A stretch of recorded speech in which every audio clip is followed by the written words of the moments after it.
사람 일어나느냐고 머리 좀 아프습니다. 근데 오후 강의는 전체 3개 강의를 하게 될 건데요. 일단 뭐 오전처럼 이렇게 분량이 많은 강의들은 아니고요. 보통 1시간에서 1시간 10분 이 정도 사이에서 진행이 될 예정입니다. 각 강의마다 10분씩 쉬는 시간이 있고요. 이번 강의는 자본의 탄압에 맞서서 부당노동행위를 어떻게 대응할 것인지 하는 주제로 장석대 변호사님으로부터 강의를 듣도록 하겠습니다. 힘차게 박수로 맞아주십시오. 예, 잘 들리나요? 네, 이 정도로 말을 하면 되겠죠? 네. 반갑습니다. 울산법률원의 장석대 변호사입니다. 반갑습니다. 오전에 임금 강의는 힘드셨죠? 저도 들었는데 힘들더라고요. 그 강의는 연필 들고 계산기 들고 하는 수학 강의라고 생각하시면 이 강의는 체육 강의입니다. 체육 강의. 네. 많이들 아시잖아요. 몸으로 싸우는 우리의 부활동 관련된 내용이니까 체육 시간이구나 생각하시고 편하게 들으시면 됩니다. 제가 작년에도 이 자리에서 옆강의였죠. 근로자 법률학 강의를 했었는데요. 그때는 조합활동과 쟁행위 강의를 한 번 한 적이 있고 그 뒤에 다시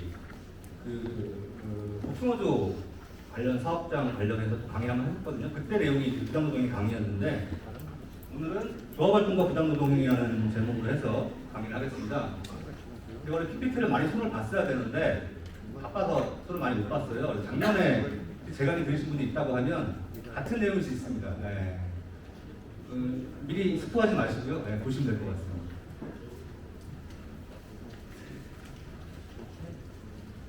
오늘 배울 순서 있습니다. 조합활동이 뭐냐? 요 한 파트가 있고요.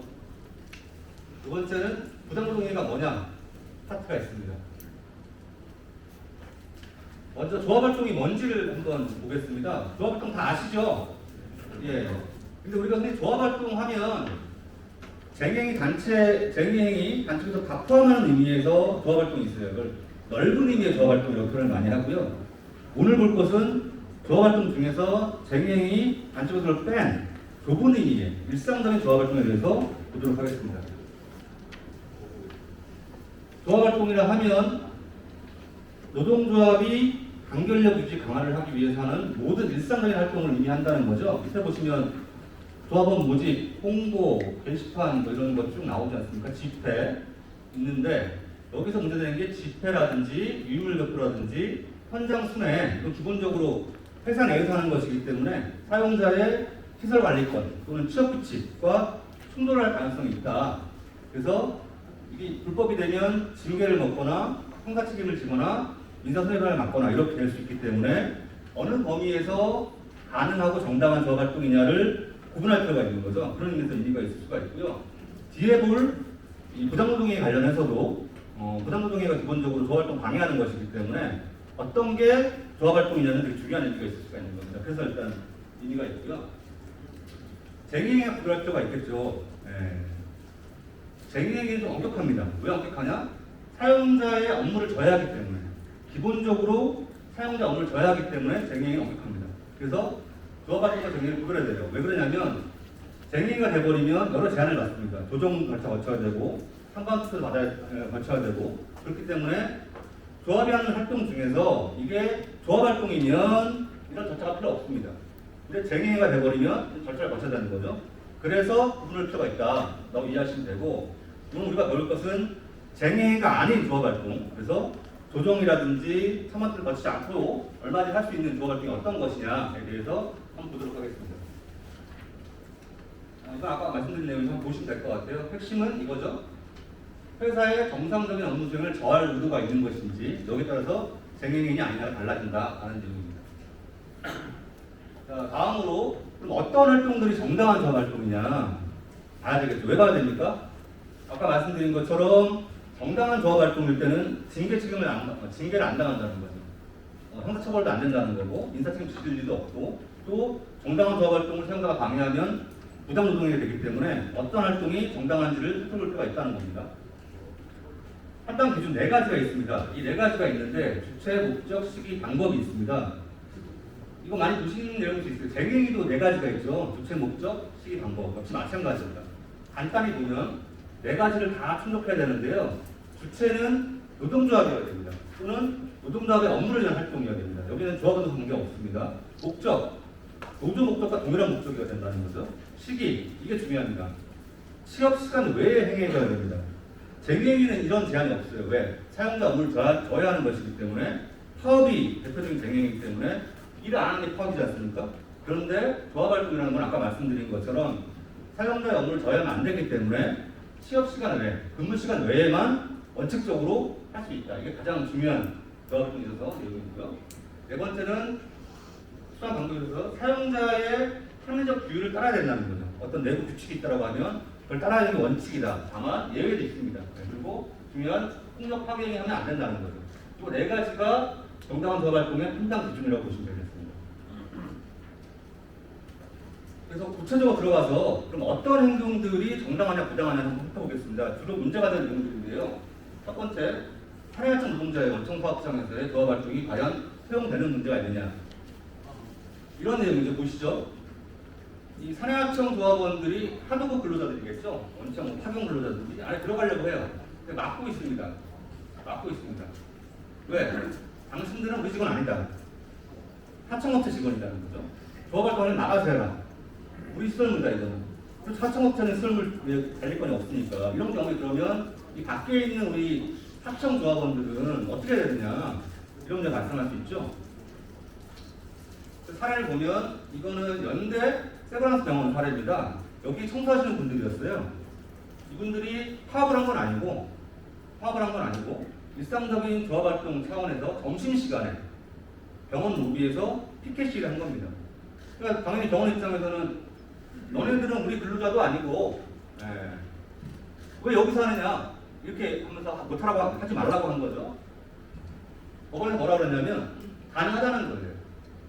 왜 그러냐면 하청 직원들 같은 경우에는 실제 일하는 것이 거기고 그리고 궁극적으로 결과적으로 청소의 결과는 병원이 자기들이 이익을 가져간다는 거죠. 그렇기 때문에 당연히 특별한 방해를 필요하지 않는 업무의 범위라면 이 사람들 조합활동을 인용해야 된다, 허용해야 된다는 거죠. 당연한 얘기 아니겠어요. 내가 일하는 곳이 병원인데 어디 가서 하라는 겁니까? 그러니까 이런 식으로 사내하청 조합원들 같은 경우에도 충분히 사업장을 할 수가 있다. 지침은 이겁니다. 하청 노동자를 하더라도 원청과 동일하게 조합활동을 해야 된다는 거예요. 정당한 행동이다. 그래서 원청은 이거를 금지할 수 없다. 자, 구체적으로 또 유형을 한번 보겠습니다. 자, 첫 번째로 아까 제가 조합활동 요건 중에 주체 말씀드렸잖아요. 노동조합이 하거나 조합원이 하거나. 근데 문제가 있을 수가 있어요. 조합원이 하는 행동이긴 한데 노동조합의 승인을 받지 않거나 또는 심하게는 노동조합의 지시나 결의에 어긋나서 하는 행동들이 있을 수가 있습니다. 지침을 내렸어요. 노조에서 이거 하지 말아라. 예를 들면 임금 협약을 체결했어요. 노조조합에서 동결을 시키겠다. 그랬더니 조합원 중에 한 명이 불만을 가지고 있는 거예요. 난 그거 반대한다고 하면서 피켓 들고 시위하고 있는 겁니다. 이게 노동조합 활동이 될 수 있느냐 문제가 생길 수가 있겠죠. 자, 그런 경우에 이 사례가 그런 사례입니다. 한국노총에서 통상임금 소를 이제 하라고 했는데 이 노조가 안 하는 거예요. 그러니까 이런 내용을 비판하는 거죠, 이분이 지금. 그랬더니 회사에서는 야, 이거는 노동조 활동이 아니지 않느냐. 노조는 기본적인 방침이 소재기 안 하는 건데 네가 개인적으로 하는 활동이기 때문에 이거는 징계하겠다라고 한 겁니다. 그때 법원에서 뭐라고 그랬냐면 서울고등법원입니다. 2015년도에 노조 내부의 문제 해결을 위한 건전한 비판, 이건 활동이 될 수 있다는 거죠. 성질상 노조 업무라는 겁니다. 그래서 이런 경우에는 가능하다라고 하고 있습니다. 그렇기 때문에 조합의 지시나 거리가 없거나 심지어 조합의 지침에 반하는 행동을 하더라도 그 내용을 봤을 때 건전한 비판하는 것이다. 또는 전체적으로 노동조합의 건전한 운영을 위한 것이라고 하면 당연히 이것도 조합활동으로 보호될 수 있다라고 생각하시면 되겠습니다. 두 번째, 이제 사내 집회의 경우에 여기가 정문입니다. 정문. 여기 공장 아닙니다. 출근 시간에 일렬로 쭉 서가지고 집회를 했습니다. 그랬더니 회사에서 허가받지 않고 집회하고 있다. 우리 취업규 측에는 허가가 되어 있다. 왜 허가 안 받았냐. 이렇게 너네가 하면 직원들이 방해받을 거 아니냐. 그리고 경찰도 하지 말라고 지금 서 있잖아요. 지켜보고 있잖아요. 불법이라는 거 하지 말라는 거죠. 여기 대해서 여기 있죠. 법원이 뭐라 그랬냐면 이 집회가 출근 시간에 한다는 거예요. 예. 업무 시간 피해서 한다는 거죠. 출근 시간에 하는 거고. 전부 다 공장 직원들이에요. 내 공장 내가 들어가겠다는데 왜 못 들어가게 하는 거죠? 세 번째는 차량이나 직원 통행에 방해가 안 됐다는 거죠. 이 보시면 딱 이렇게 비워놓고 있잖아요. 그죠? 들어가라고. 만약에 이렇게 막았다라고 하면, 그건 안 될 수 있겠죠. 통행 방해가 되니까. 근데 이거는 누가 봐도 딱 길 뚫려 있지 않습니까? 아주 깔끔하게 딱 라인을 지켜가면서. 네. 그래서 방해가 발생하지 않았다는 거죠. 그리고 집회하는 과정에서 폭력 행사하거나 뭘 부수거나 뭐 시끄럽게 하거나 하지 않았다는 거예요. 그리고 목적은 회사의 성실 교섭을 촉구하기 위한 것이다. 따라서 노조 목적과 부합한다. 노조의 목적과. 따라서 이거는 다 무죄고 징계도 무죄다. 이렇게 된 거죠. 여기서 이제 우리가 얻을 수 있는 교훈은 얼마든지 할 수 있다는 거예요. 단 근무 시간이 아닌 시간에 다른 직원들의 통행을 방해하거나 뭔가 업무 방해를 하지 않는 방법에 있어. 만약에 근무 시간이 아닌 시간에 근무 시간에 다른 직원의 업무를 방해하게 되면 이거는 조합 활동이 아니게 되는 거죠. 그럼 쟁행위가 되는 거고 그게 정당하려면 절차를 거쳐야 되는 거죠. 조정을 거치고 상마통을 거친 다음에 하면 그건 이제 문제가 없는 거고 제가 말씀드리는 거는 그거 거치지 않은 일반적인 조합 활동의 경우에 단체 교섭 진행 중인데 아직까지 조정청 들어가지 않았거나 결정이 안 났거나 3번 투표가 안 됐을 경우에는 이런 방식의 조합 활동이 가능하다는 얘기죠.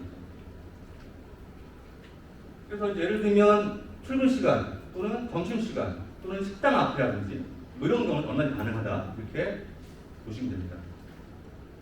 세 번째 많이 되는 게 유인물 배포. 이 유인물 배포도 쟁행위 기간에 문제가 될 게 없죠. 근데 제가 말씀드리는 거는 쟁행위가 아닌 경우입니다. 이게 삼성 에버랜드 사건이었는데요. 이 사람들이 이제 기숙사 앞에 가서 근무 시간 아닌 시간에 쉬는 시간, 그럼 그대 시간에 유인물을 배포했어요. 네. 그랬더니 삼성 경비들이 막았어요. 그래서 한 얘기가 뭐냐면 취업 규칙상 사내 유인물 배포, 사내 게시물 홍보 이런 거는 다 허가받게 되어 있다. 근데 지금 허가 안 받았지 않냐라고 하면서 막은 겁니다.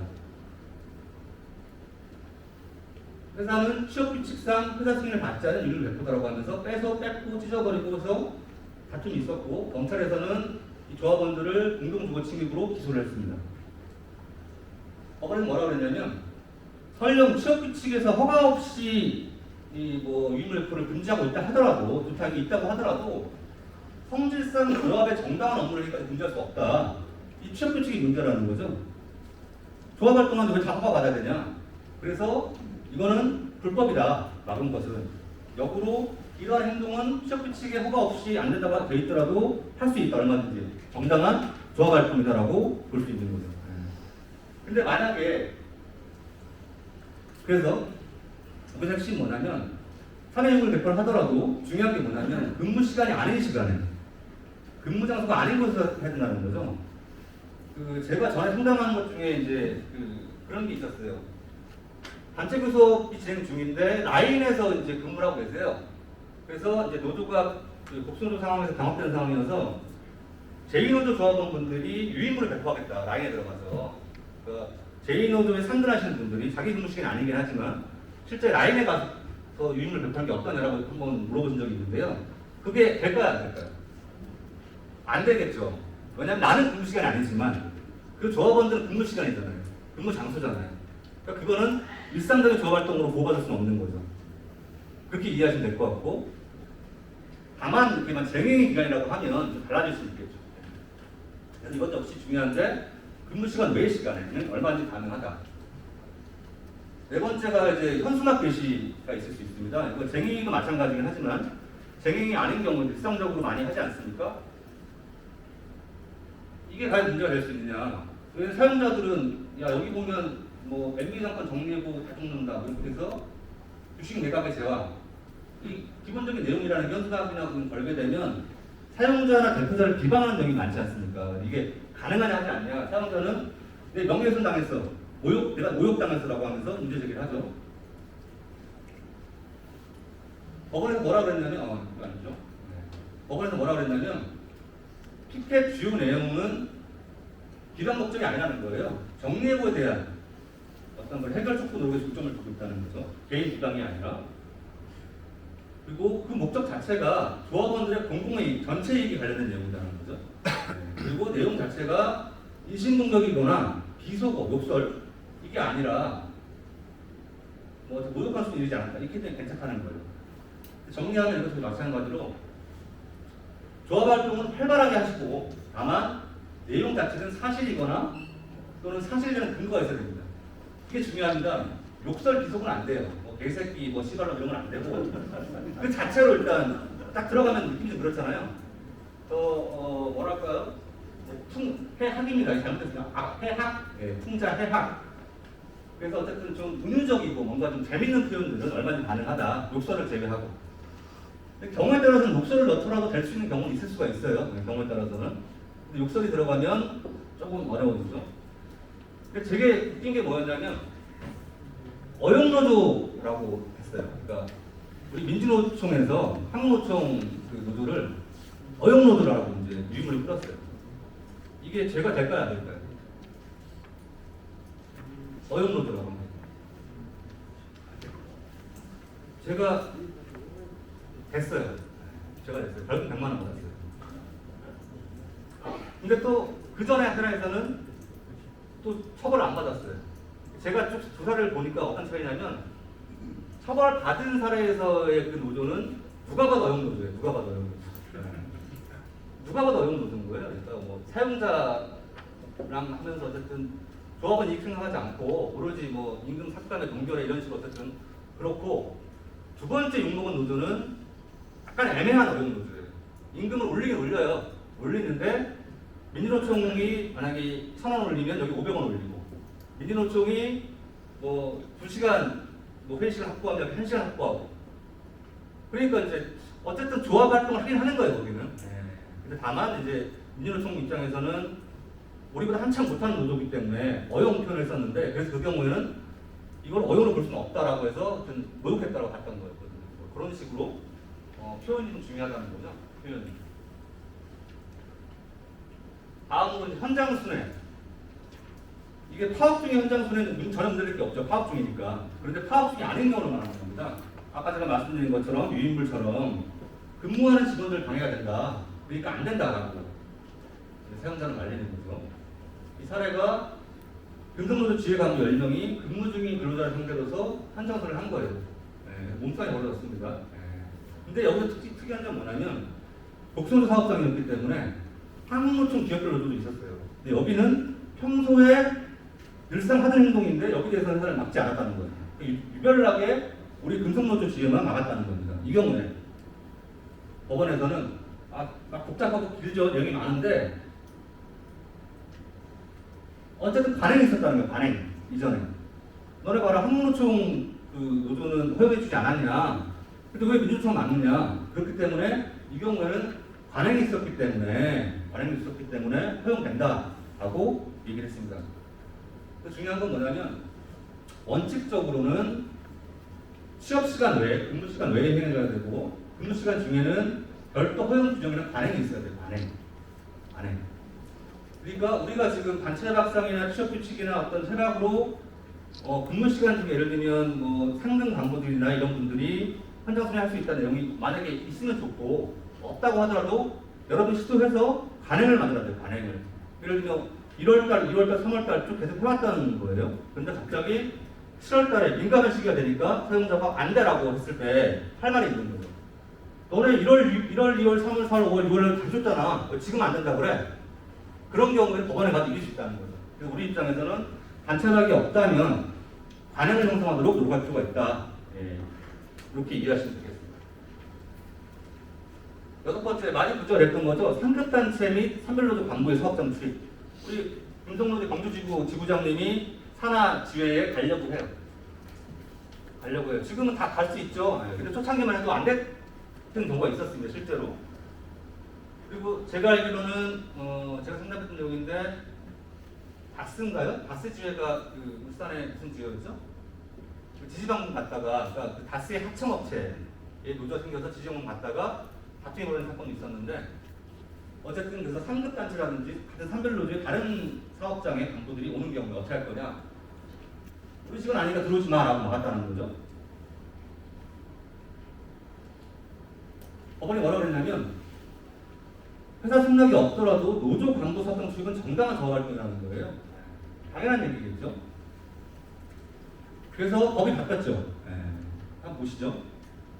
노조법 5조 2항입니다. 사업 또는 사업에 종사하는 근로자가 아닌 노동적 조합원, 예를 들면 산별노조 경우에, 그러니까 다스 지회 조합원이지만 다른 지회 조합원이 아닌 경우에 사용자의 효율적인 사업 운영에 지장을 주지 아니하는 범위 내에서 할 수 있다. 그 핵심은 사용자의 효율적인 사업 운영에 지장 주지 아니하는 범위 내에서 가능하다는 거. 근데 이게 사실 좀 애매한 문구일 수도 있는데 산별노조 간부인 지부장 또는 지부 조직부장이 그 산하 지회의 노조 지회 사무실 방문하러 가겠다. 이게 가능할까 안 될까요? 가능하겠죠. 노조 사무실이니까 아무런 사업 방해가 안 되잖아요. 그런데 만약에 현장을 가겠다라고 했을 때 가능할까 안 될까요? 이건 세모죠, 세모. 무조건 안 된다고 볼 수는 없는 거죠. 가서 한번 둘러볼 수도 있는 거 아닙니까? 둘러보고 오는 거 가지고 무슨 사업 방해 될 건 아니잖아요. 근데 찾아가서 둘러보는 걸 넘어서서 직접 그 사람들 붙잡고 얘기를 한다. 이건 안 될 수도 있겠죠. 근데 또 가서 현장에 가서 쉬고 있는 사람들하고 얘기를 한다. 이건 될 수가 있겠죠. 그러니까 좀 애매할 수 있지만 어쨌든 기본적 개념은 법상으로도 허용한다는 거예요. 안 된다는 게 아니라. 우리는 사업운행 지원할 수 있지 않는다는 걸 내세워서 적극적인 활동을 할 필요가 있겠죠. 그래서 만약에 뭐 회사에서 안 된다고 하면 아까 말씀드린 법상을 드리면서 왜 안 된다고 하느냐 가능한 이렇게 할 필요가 있다. 7번째 근무 시간의 조기 착용. 이게 쟁행이 파업 중에는 아무 문제가 없습니다. 파업 중에는. 파업 중이 아닌 경우를 지금 하는 겁니다.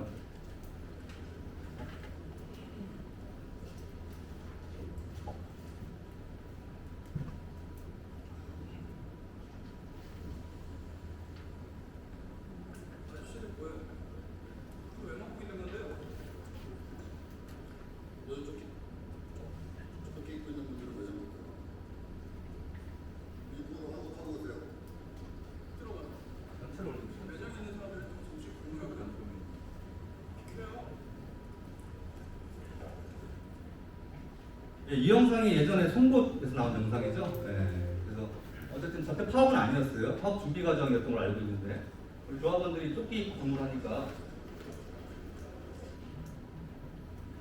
목감에 맞은 거죠. 저게 가능하냐 안 하냐. 판례가 뭐라고 하냐면 판례는 아니죠. 노동위 결정이니까 어쨌든 법리적으로 어떻게 보느냐면 사업의 종류, 업무의 성질 되게 중요합니다.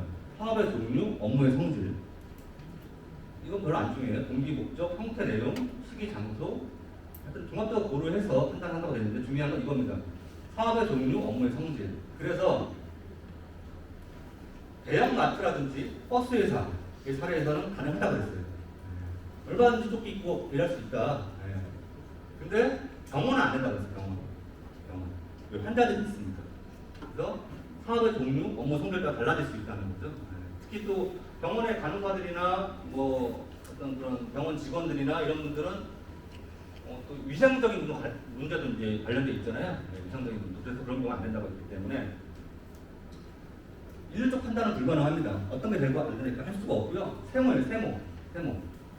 근데 이제 문제는 우리는 근속노조지 않습니까? 근속노조는 어때요? 가능하겠습니까? 가능하죠. 고객이 있는 것도 아니고 무슨 위생이 중요한 것도 아니고 그죠? 얼마든지 조끼 입고 일할 수 있다는 거죠. 그래서 우리 근속노조 사업장에 대해서 문제될 것이 없다라고 보시면 될 것 같습니다.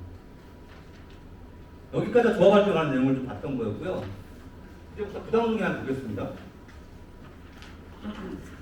이 부당노동위 같은 경우에는 헌법상 근거한 조항입니다. 헌법 33조 1항에 보시면 근로자는 단결권, 단체교섭권, 단체노동권을 가진다. 이걸 뭐라 그러죠? 단결권, 단체교섭권, 단체노동권. 노동 3권이죠. 그래서 노동 3권을 보장하고 만약에 침해하게 되면 이걸 구제하겠다는 거죠. 이렇게 함으로써 정상적이고 공정한 노사관계 질서를 확립하겠다는 취지로 노조법을 만들어 놓은 겁니다. 부당노동행위. 그래서 부당노동행위는 노조법 81조 1항에 보시면 4가지가 있습니다. 물론 뭐 조문으로는 5가지가 있는데 대표적으로 4가지입니다. 1호, 5호를 묶어서 사용자의 불이익 취급, 보통 불이익 취급이라고 표현합니다. 두 번째는 반조합 계약 2호, 세 번째는 단체교섭 거부 혜택, 네 번째는 지배기. 그 4가지를 일컬어서 부당 노동 행위라고 합니다. 요건을 보시면 첫 번째 사용자가 해야 되는 거예요. 사용자가. 두 번째 아까 보신 네 가지 행위를 상담하는 경우 할 때 보면 어떤 분들이 쭉 말씀하시는데 이거 부당노동행위 아니냐라고 물어보신 경우가 있거든요. 근데 중요한 건 부당한 사용자의 행위라더라도 다 부당노동행위는 아니에요. 이 네 가지에 들어가야 돼요. 네 가지에. 그리고 마지막으로 주관적 요건, 부당노동행위 의사를 갖고 있어야 돼요. 그러니까 내가 불이익을 한다, 노조활동 때문에, 또는 노조활동을 방해한다는 의사, 기본적인 생각을 갖고 있어야 되는 겁니다. 하나씩 보면 주체, 사용자 행위, 사용자라는 건 법에는 그대로죠. 사업주, 공장장 이런 사람을 말하는 건데 여기서 문제는 사업주를 위해 행동하는 자 이게 가장 대리 가능하다는 겁니다. 그래서 실제로 문화방송 보도국장의 경우에 부당노동이 주차된 적이 있고요. 원청 사업주도 가능해요. 원청 사업주. 골프장에서 골프장 사장 또는 현대자동차에서 현대중공업에서 하청업체에 대해서 현대중공업 사장 다 가능하다는 겁니다. 그리고 잘 아시지만 사용자가 아닌 자가 이 부당노동을 했을 경우 창조 컨설팅이 사용자가 아니지 않습니까? 이제 부당노동을 했어요. 이 경우에는 부당노동의 공범 내지는 방조범 도와줬다는 의미로 처벌될 수 있습니다. 두 번째로 아까 말씀드린 네 가지 위험의 행위를 해야 되는 것이고요. 세 번째가 되게 중요한데요. 주관적 요건적으로요. 이 부당노동의 의사를 가지고 해야 되는 거죠. 근데 사람 머릿속은 알 수가 없지 않습니까? 물음표가 있는데 이거 어떻게 알 수 있겠어요? 어떻게 알 수 있을까요? 내가 가만히 보니 너는 머릿속에는 바구니가 가득 찼구나. 이렇게 볼 수 있으면 참 좋겠죠. 근데 이거는 불가능한 얘기지 않습니까? 그죠? 그래서 뭐라 그러냐면 판례에서는 객관적, 외향적 사실을 종합해서 간접적으로 추정한다, 미루어 짐작한다는 거예요. 그러니까 드러난 여러 가지 그런 객관적인 것들을 봐서 너는 부당노동의 의사가 있어 없어를 판단하겠다는 거죠. 그래서 판례가 뭐라 그러냐면 이런 걸 보겠다는 거예요. 피해자가 노동조합에서 어떤 지위에 있는지, 조직부장이 청주하고 있는지, 평소에 열심히 활동을 했는지, 그리고 이 사람이 어떤 행동을 했단 말이에요. 사용자가. 그리고 사용자의 행동에 대한 이유가 있는지, 평소에 관계가 어떤지, 노사 간의 관계가 어떤지, 그리고 이런 어떤 조치를 했더니 조합활동이 위축됐는지, 이런 것들을 다 종합적으로 봐서 간접적으로 그걸 판단하겠다. 이게 이제 주관적 요소입니다. 근데 이런 경우가 있을 수가 있어요. 내가 어쨌든 뭐 객관적으로 쭉 보니까 이 부당노동 의사가 있는 것 같아. 가만히 보니까. 근데 이 사람이 또 징계할 수도 있어. 이런 거죠. 노동조합 지회장이 무단결근을 3번 했어요. 무단결근을. 그러니까 여기 전임이 아닌 지회장이겠죠. 무단결근을 3번을 했어요. 그래서 사용자가 그걸 징계를 해. 무단결근이라는 이유. 이게 그러면 부당노동이냐 아니냐가 될 수 있죠. 근데 살펴보니까 그 당시가 한참 노사간 분쟁이 격렬할 때예요. 이전에는 전혀 인상받지 않았었어요. 지각한 거에 대해서 부당노동에 대해서 인상받지 않다가 갑자기 인상받고 있는 겁니다. 이런 경우는 어떻게 될 거냐 그러면 정당한 징계인 거냐 부당노동행위인 거냐 다툼 생길 수가 있죠. 이게 뭐 같으세요? 이건 뭐 같으세요? 이거 공 같지 않아요? 공? 네, 이건 사자 같지 않습니까? 근데 둘 다 개예요, 개. 개. 그래서 어떤 게 실질적이냐 보는 거죠. 이게 생긴 거는 마치 곰처럼 생겼지만 실제 개 아닙니까, 개? 이거는 생긴 건 사자처럼 생겼지만 실제 개잖아요. 이건 개라는 거죠, 개. 그러니까 어떤 처분을 했어요, 사용자가. 근데 생긴 거를 이렇게 보니까 외형적으로는 정당한 의사가 있는 것 같아요. 근데 자세히 들여다보니까 그게 아니야. 이거 부당노동이 맞는 것 같아. 그러면 이게 판단하는 거예요. 어느 것이 실질적 내지 결정적 이유에 따라서 판단한다가 대법원 판례입니다. 유형을 한번 보겠습니다. 아까 봤죠? 1호 5호에서 불이익 취급 뭐 쭉 있어요. 핵심은 이겁니다. 정당한 조합활동을 한 이유로 불이익 처분을 하겠다는 겁니다. 정당한 조합활동 어떤 거죠? 우리가 아까 처음에 봤던 그런 조합활동들을 한다는 거죠. 불이익 처분에는 인사상 불이익이 있을 수가 있고요. 잘 아시는 거죠. 해고라든지 정직, 휴직, 정근, 차별. 두 번째로는 경제상 불이익, 임금 차별. 그 다음에 직장 내 괴롭히기, 작업 배치 안 하기, 벽보고 앉아있기, 반성문 쓰기. 이런 정치적 불이익. 그리고 조합활동상 불이익들을 얘기할 수 있습니다. 근데 이런 불이익 처분은 현실적으로 나타나야 됩니다. 말로만 한 것까지는 안 되고요. 그냥 현실적으로 나타나는 게 불이익 처분이고, 만약에 말로 한다. 야, 너 그렇게 조합 활동하고 조합 가입하고 하면 너 딴 데 보내버릴 거야. 말로 한다. 실제 보내버리면 법상 1호에 있는 불이익이 되는 거고, 말로 하게 되면 뒤에 나오는 사고가 되겠죠. 지배기. 그러니까 여기는 1호 같은 경우는 실제 행위가 있어야 된다. 두 번째, 2호입니다. 반조합 계약. 노조에 가입하지 않아야 돼. 가입하지 마. 탈퇴. 또 아니면 특정 노조 조합원이 돼. 그러니까 어용노조 조합원이 돼야 돼. 이렇게 해서 그걸 조건으로 걸고 고용하는 거. 이런 거를 반조합 계약을 표현을 하고요. 여기에는 조합을 결성하지 않는 것, 조합 활동을 일치하지 않는 것, 또 특정 단체에 가입하는 것, 이런 것도 포함됩니다. 이거를 영어로는 옐로우 더 컨트랙트라고 해서 환경계약이라고 표현합니다. 비열한 계약이라는 건데, 비열한 계약. 그리고 세 번째가 이겁니다. 단체 교섭을 거부하거나 해체하는 경우에 이거 부당노동에 해당합니다. 다만 여기서 중요한 것은 뭐냐면 정당한 이유 없이 거부하는 경우에만 부당노동행위에 해당한다라고 보시면 될 것 같습니다. 여기에는 정당한 이유 없이에는 복수노조의 경우에 청구의 절차를 거쳐야 되는 걸 하지 않는 경우를 포함한다라고 보고 있습니다.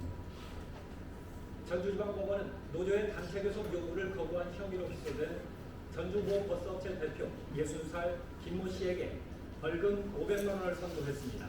김 씨는 지난 2012년부터 이듬해 2월까지 민주노총 공공운수 노조가 수십 차례에 걸쳐 단체 협약 체결 교섭을 요청했는데도 정당한 이유 없이 이를 거부한 혐의로 기소됐습니다. 여기서 나오는 것처럼 정당한 이유 없이. 그래서 정당한 이유가 중요한데요.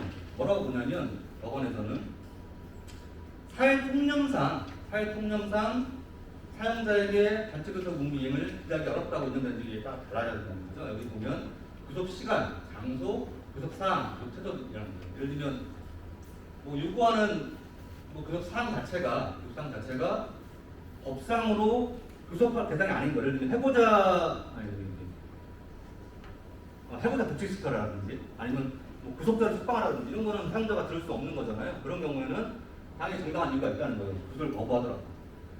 또 하나가 뭐냐면 성인은 그렇게 계속했어요. 열심히 했는데 불구하고 뭔가 의견 불일치가 생겨가지고 교착단에 빠졌습니다. 그런 경우는 더 이상 사용자에게 강제할 수 없는 거죠. 그래서 나오라고. 이런 경우에도 정당한 이유가 있다고 보는 거죠.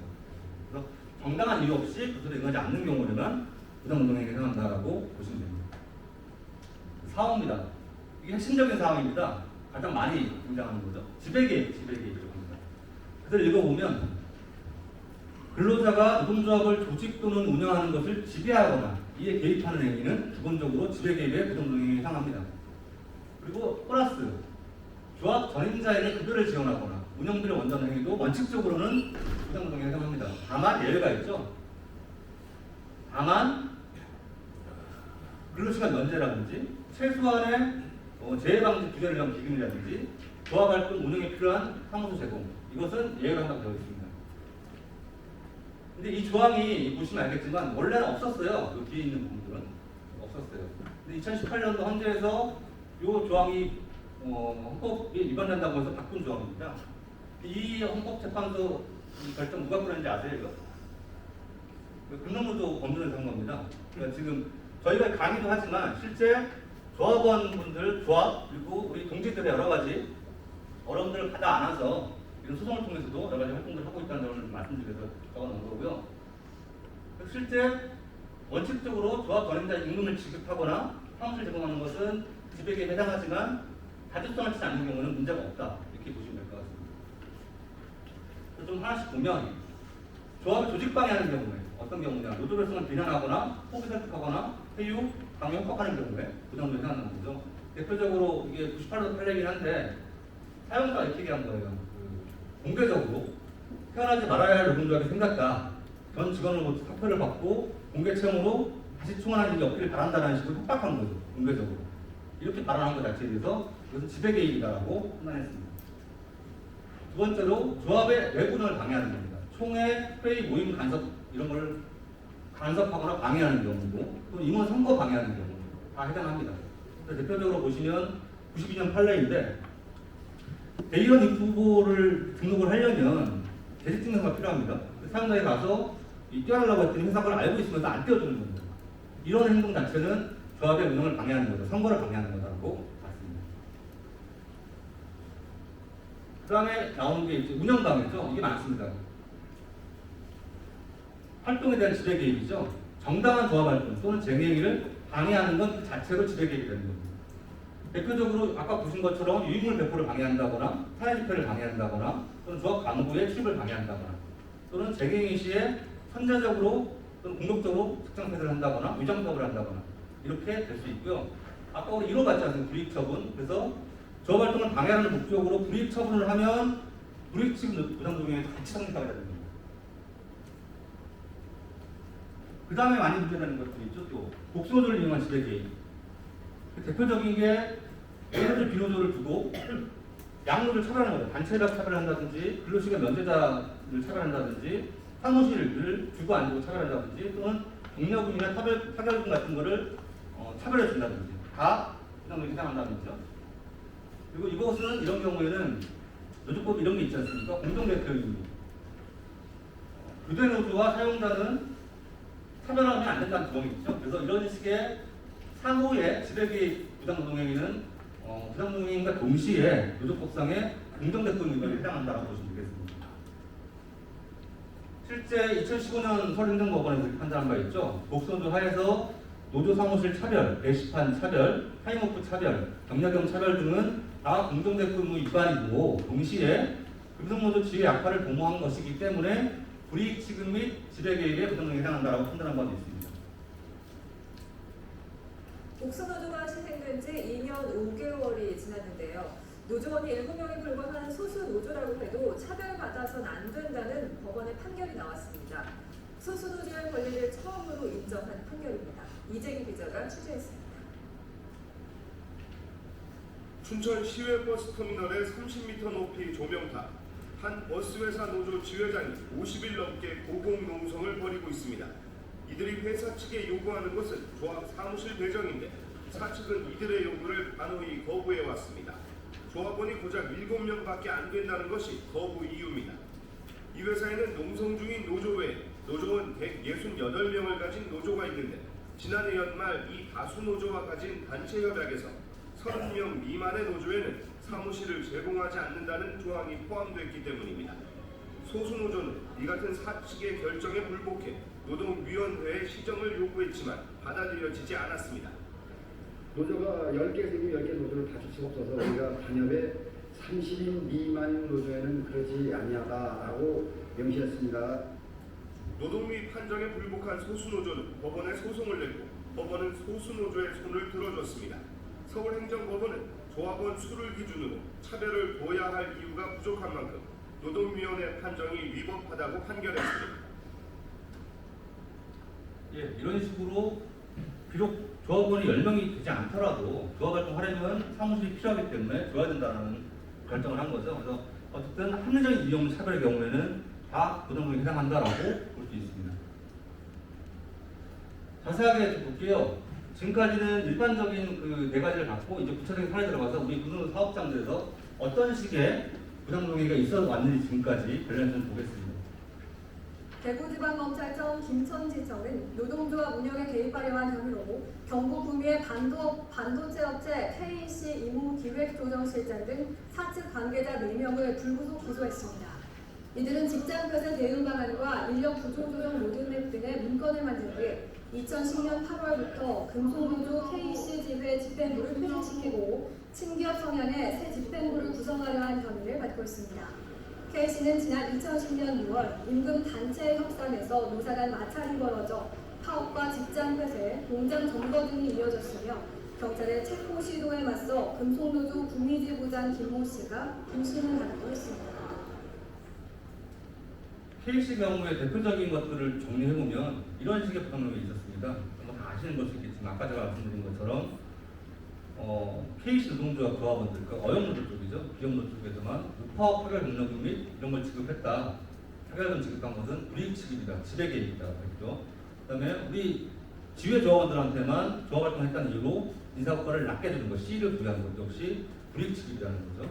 인사고과를 불이익해 준다거나 또는 부서기원을 무급 처리한다거나 또는 노조에 대해서 악의적 비방글을 게시한다거나 조합원을 정리해고한다거나 다 부당동행에 해당한다는 판단이 났었죠. 종합청사처럼 했던 사건입니다.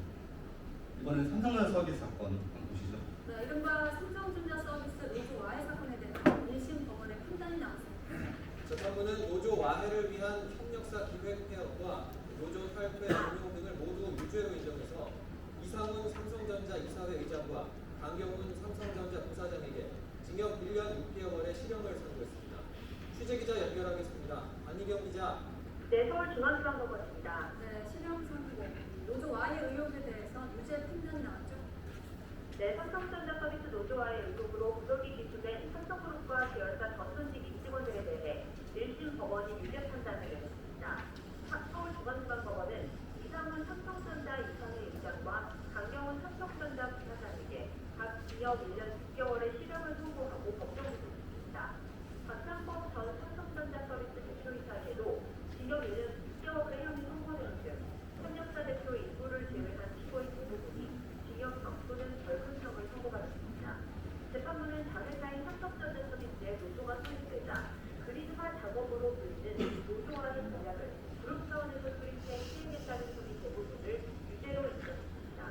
삼성전자나 서비스 측에서 노조 세력 약화를 위해 기획 개혁을 지시한 점은 증거가 충분하고 노조 와해와 구성화를 위한 구체적인 전략 문건이 구술을 헤아리기 어려울 정도라고 지적했습니다.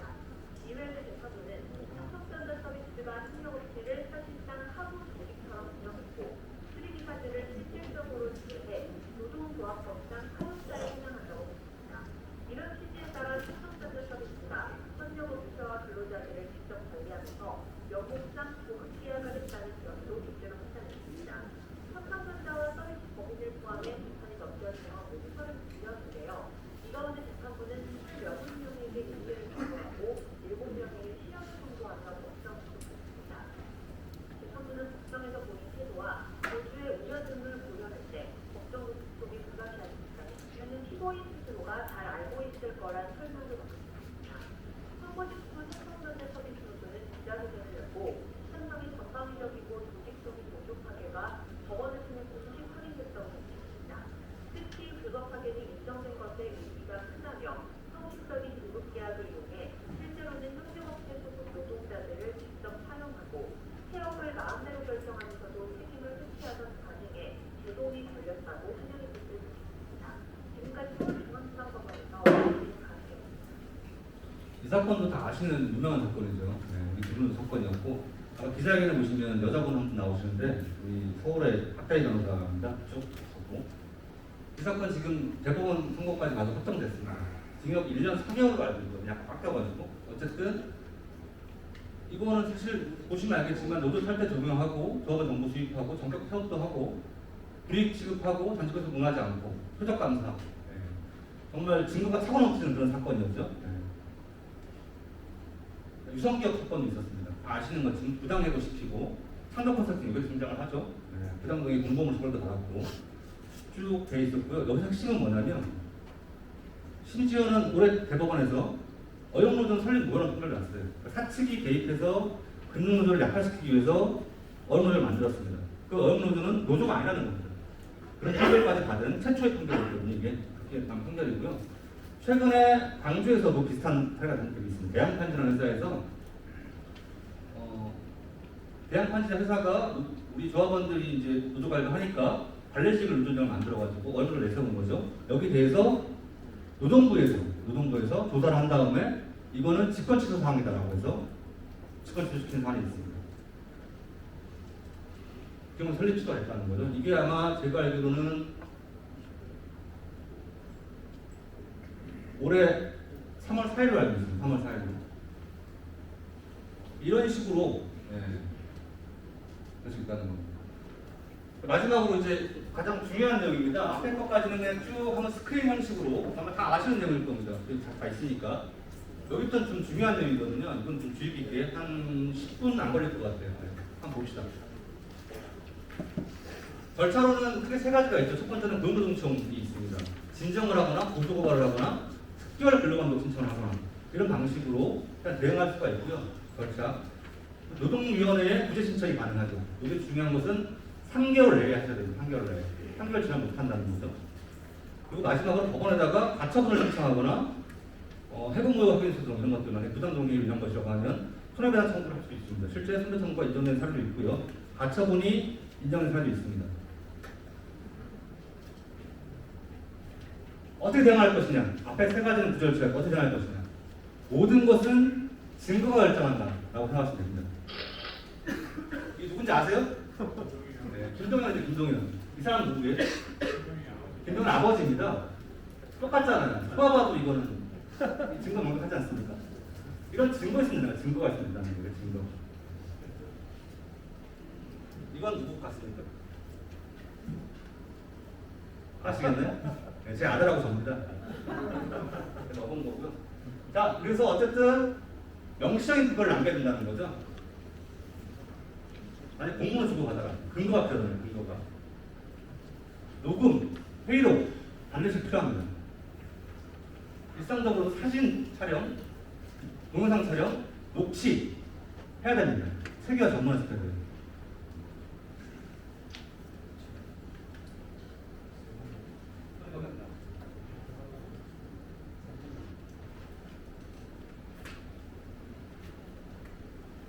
소리가 안 나.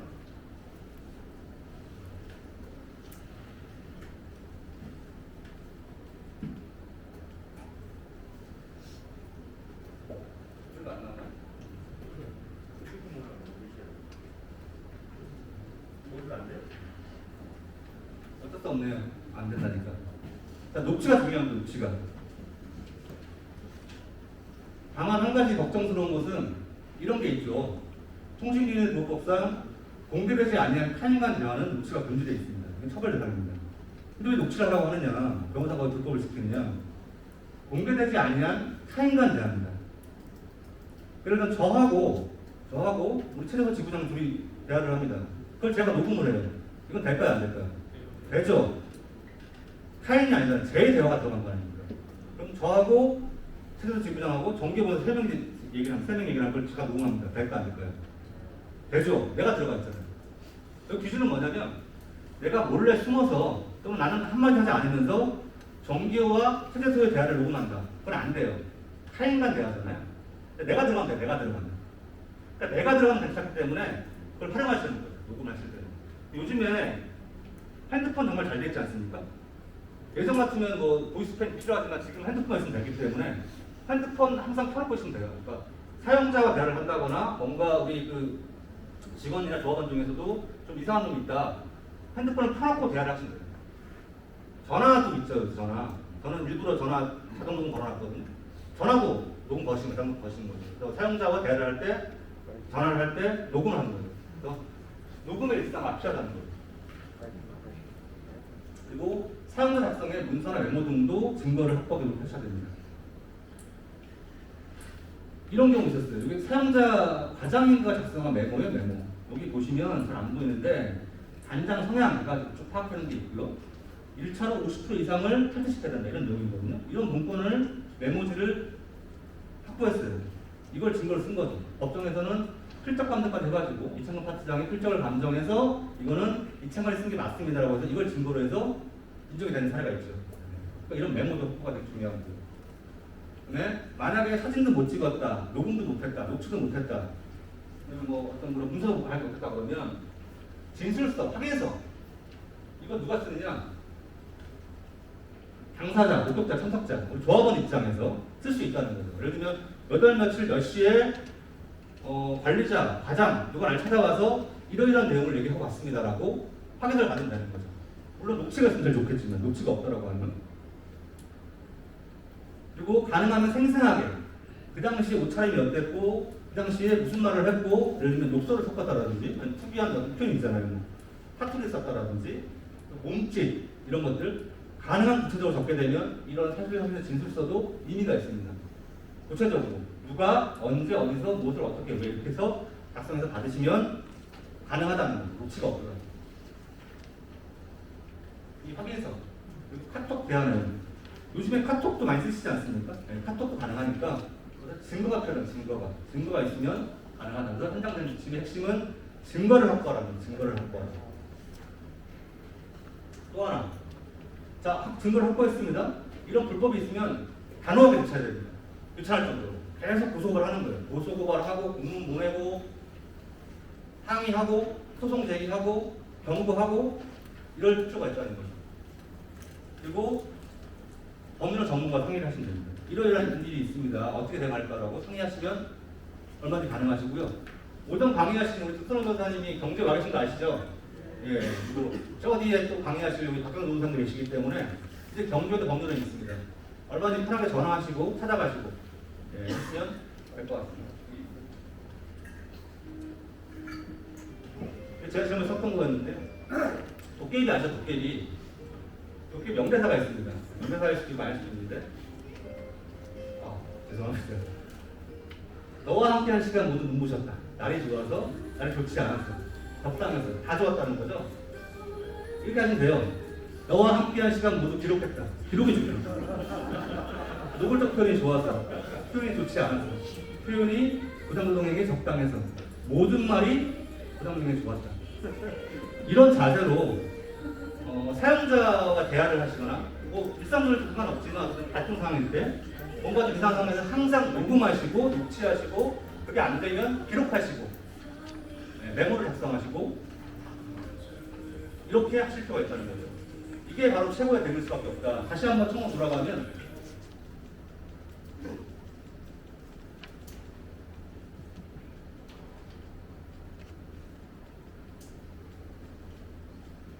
이겁니다. 누가 봐도 부인할 수 없는 증거. 누가 봐도 부자잖아요. 그렇죠? 이런 식의 증거를 확보하는 것이 가장 중요하다고 말씀드릴 수 있습니다. 이것으로 강의 내용은 다 마쳤고요. 시간이 10분 남았습니다. 질의응답 할 테니까요. 궁금한 사항 있으시면 손 드시고 제가 지목하면 질문하시면 되겠습니다. 예, 서서 말씀해 주시죠. 크게. 아까 전에 창조 컨설팅 관련해서 부당노동행위 방조에 대해서 얘기하셨는데 사실 현장에서 그 부당노동 행위로 직접적인 뭐 사용자에 속하지 않는 사람들 현장에 뭐 복수노조나 아니면 사용자 측에 빌붙어 있는 단위들의 노동자성을 가지고 있는 그런 단위들의 부당노동행위가 상당 부분 이루어지고 오히려 그런 쪽으로 이제 사용자 측이 강화시켜 나가고 있는데 이와 관련해서는 법적으로 좀 더 뭐 검토 내지 대응할 수 있는 부분은 없는 거 직장 괴롭힘 외에는 지금까지는 뭐 특별하게 대응을 못하고 있는데 관련해서 좀 더 검토하거나 고민해야 될 지점이 있는지 관련해서 좀 질문을 드리겠습니다. 그 부당노동행위는 좀 어렵게 표현하면 물적으로 형사법적으로 신분범이라고 해요. 신분범. 그러니까 특정한 신분을 가진 사람만 처벌되는 행동. 그래서 아까 사용자라고 했잖아요. 사용자의 신분 있는 사람만 처벌되는 범죄라는 의미에서 신분범이라고 표현을 하는데 창조 컨설팅은 사용자가 아니면서도 사용자를 도와줬기 때문에 공범 내지는 방조범 처벌했거든요. 차이가 뭐냐면 공범은 공동정범, 동일한 역할을 했다는 겁니다. 방조범은 동일한 역할은 아니지만 이걸 도와줬다는 거예요. 도와줬다는 거예요. 용이하게 했다는 거죠. 아까 말씀하신 사업장 내에서 제3자들 또는 같은 직장 동료지만 뭔가 사용자의 기운 사람들, 심지어 조합원이지만 사용자의 기운 사람들의 어떤 그런 부당한 행동을 어떻게 대응할 거냐. 이론적으로는 아까 말씀드린 부당노동행위의 공범 내지는 방조범으로 처벌 가능합니다. 증거만 있다고 하면. 그런 가능성이 있을 수가 있고, 근데 실제로 그렇게 된 경우는 드물죠. 드물긴 하지만 이론적인 가능성은 있고요. 이제 그렇지 않더라도 아까 말씀하신 것처럼 어떻게 대응을 할 거냐 해서 사실 쉬운 문제는 아니죠. 그래서 아까 말씀하신 직장의 괴롭힘 이런 것도 가능할 수 있겠죠. 근데 어쨌든 중요한 건 증거입니다. 증거. 어떻게 할 거냐를 고민하기 이전에 우선 증거가 모여 있으면 이러이러한 행동들이 있었고 이런 내용이 있었던 증거가 모여 있으면 판단이 가능하고 적절한 대처가 가능할 수도 있고 뭐 적절한 대처가 불가능하더라도 정리해서 경고할 수 있고. 그러니까 제가 보기에는 가장 중요한 건 근거를 만들어 놓는 거예요. 꼭 증거를 확보해 놓는 거. 그걸 통해서 검토해서 가능한 범위 내에서 부당노동행위의 공범이나 방조범으로 형사 구설하는 방법이 있을 수가 있고, 그게 안 되면 민사선배를 제기하거나 아니면 진정을 하거나 아니면 경고를 하거나 방식으로 대응을 할 수 있다는 거죠. 근데 법적으로 뾰족한 방법이 있느냐라고 말씀하시면 사실 그건 좀 어려운 문제일 것 같거든요. 다른 질문 있으시면 서서 한번 다 들리시겠어요? 사용자 범위에 대한 질문인데요. 그러니까 사업자의 경우에 공식적으로 서류상으로는 사업자가 한 명인데 만약에 그 아래에 직원으로 정식적 직원으로 있지만 사실상 지분 관계를 가지고 수익을 서로 나누는 관계에 있는 사람인데 이 사람이 인사나 경영에 직접적으로 관여했다는 거를 입증할 만한 뭐 객관적인 증거를 이렇게 좀 확보하기 어려운 상황에서 이렇게 수익을 계속해서 서로 배분해왔다는 어떤 계좌 정황이나 이런 것들을 찾았는데 이런 것들을 가지고 사용자성을 이제 주장할 수 있을지 뭐 사용자성 주장하는 데 있어서 정확한 부분이 있습니다. 그 어려운 질문이 답변이 어려울 수 있는데요. 일단 아까 말씀드린 것처럼 사용자는 사업주거나 사업의 경영 담당자여야 된다는 게 있잖아요. 그리고 사업주를 위해 행동하는 자인데 아까 말씀하신 그 명의상 사업주가 아니라는 거잖아요. 그죠? 아니고 다만 지금 드러난 증거로는 수익을 나눈다. 하나잖아요. 그러면 가능성 이거밖에 없는 거예요. 사업주다. 실질적인 사업주다. 주장이 가능할 수 있겠죠. 경우에 따라서. 그러니까 물론 플러스 알파로 말씀하신 것처럼 실제 뭐 사업 경영을 담당하고 있다라거나 사업주들이 어떤 노무 관리를 한다라거나 지시를 한다. 이게 확보되면 좋겠지만 그게 안 되는 상황에서 수익을 나눈다라고 하면 이거밖에 없습니다. 사업주, 공동 사업주다. 가능할 것 같아요. 네. 다만 이제 이게 노동부에서도 해보면 명의상 사업주가 아니고 실질적 사업주에 대해서도 어쨌든 국민적인 책임을 지금 지우고 있거든요. 그러니까 그걸 비춰보면 가능할 수 있을 것 같고 다만 아까 말씀하신 것처럼 증거가 얼마 있는데 증거라는 단순히 수익을 배분하고 있다라는 것만 가지고 사업자 될 수 있겠느냐 좀 애매한 부분이 있을 수가 있어요. 왜냐하면 수익 배분은 사업주가 아니어도 가능할 수 있거든요. 뭐 상법자 임명자도 있고 해서 핵심은 수익을 나누되 과연 공동 사업주라고 할 만한 지표가 있느냐. 그러면 핵심은 수익 나누는 플러스 알파로 해서 뭔가 결정권이 있어야 되겠죠. 어느 정도의 영향력. 그래서 단순히 수익을 나눈다라는 것만 가지고는 좀 애매할 수 있겠어요. 다른 또 질문 있으시면 질문 없으시면 5분 남았거든요. 맞춰도 되겠죠? 네. 그 강의 준비하면서 항상 느끼는 거지만 준비를 좀 많이 하거든요. 저희들은 많이 하는데 실제 강의는 짧잖아요. 그래서 강의 들으시는 분들이 어떻게 들을지 모르겠습니다. 근데 이제 일단 책이 있으니까 오늘 강의 들은 것은 다 기억이 안 날 수밖에 없습니다. 아주 궁금한 내용 있으시면 책을 좀 찾아보시고 그 정도만 해서 저희는 강의 성공을 생각을 하거든요. 찾아보시고 또 잘 모르겠다 싶으면 전화하시면 됩니다. 법무원으로. 네. 언제든 가까이 있기 때문에 그렇게 대응하시면 되겠습니다. 수고하셨습니다. 감사합니다.